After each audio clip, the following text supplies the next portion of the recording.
Sir బెంగళూరులో November 4వ తేదీ 5వ తేదీలో మీరు అందుబాటులో ఉంటున్నారని వింటున్నాం సార్. సో మీ దగ్గరికి ఎవరైనా చిన్న పిల్లల్ని తీసుకొస్తే వాళ్ళ తల్లిదండ్రుల మ్యారేజ్ డేట్ అడుగుతున్నారు.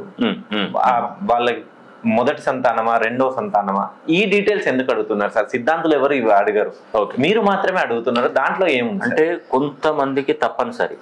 నాకు ఏదైనా డౌట్ వచ్చింది అనుకోండి, అబ్బాయి జన్మ జాతకంలో డౌట్ వచ్చింది అనుకోండి, ఇమీడియట్ గా నేను వాళ్ళతో తెప్పించుకొని మరీ నేను తీసుకోవడం జరుగుతుంది.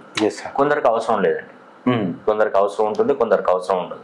ఓకే, పర్టికులర్ గా కావాలనుకుంటే నేనే ఫోన్ చేసి నేను వాళ్ళతో మా ఆఫీస్ స్టాఫ్ తోనే వాళ్ళతో డీటెయిల్స్ అనేది నేను తీసుకుంటాను. ఎందుకంటే పిల్లలకి పేర్లు పెట్టినప్పుడు మనం అన్ని చూడాల్సిందే. వాడి యొక్క వంశ వృక్షం ఎలా ఉందనేది మనకు గవ్వలు వేస్తే తెలిసిపోతుంది.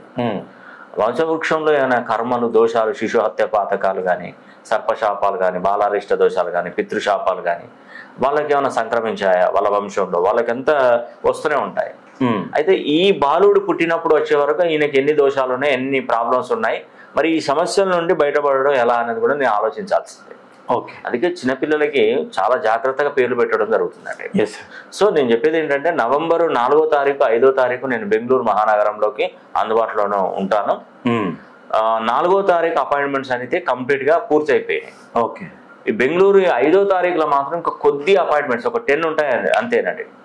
ఆ 10 కూడా కంప్లీట్ అయిపోయిందంటే ఇక దాదాపుగా క్లోజ్ అయిపోయినట్టే. మీరు తొందరగా బుక్ చేసుకోండి.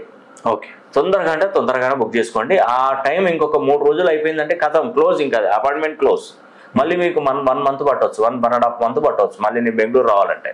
ఓకే, సో ఒక బెంగళూరుకే కాదు కదా, నేను అన్ని రాష్ట్రాలకు తిరుగుతున్నాను, అన్ని జిల్లాలో కూడా నేను వస్తున్నాను. ఇప్పుడు కరీంనగర్ మామూలుగా హైదరాబాద్ లో శని ఆదివారాలు ఉంటాను, తిరుపతికి వస్తాను, విజయవాడకు వస్తాను, రాజమండ్రికి వస్తాను, వైజాగ్ వస్తాను, ఇట్లా వరంగల్కి వస్తాను. ఇట్లా అన్ని ప్లేసెస్ కూడా నేను తిరగడం జరుగుతుంది. కాబట్టి బెంగళూరుకి నవంబర్ 4వ తారీఖు 5వ తారీఖున నేను బెంగళూరు మహానగరంలో అందుబాటులో ఉంటాను. కాబట్టి ఎవరైనా ఆసక్తి ఉన్నటువంటి వారు ఖచ్చితంగా ఒకసారి నన్ను సంప్రదించండి. నేను చూసేటువంటి పద్ధతులు nameology, graphology, signatureology, pronology, Indian western numerology, Indian western astrology, ప్రశ్నాశాస్త్రం, హస్తరేఖలు, గవ్వలు, తాళపత్ర గ్రంథాలు, ఇలా అన్ని పద్ధతుల ద్వారా కూడా నేను పరిశీలన చేస్తాను.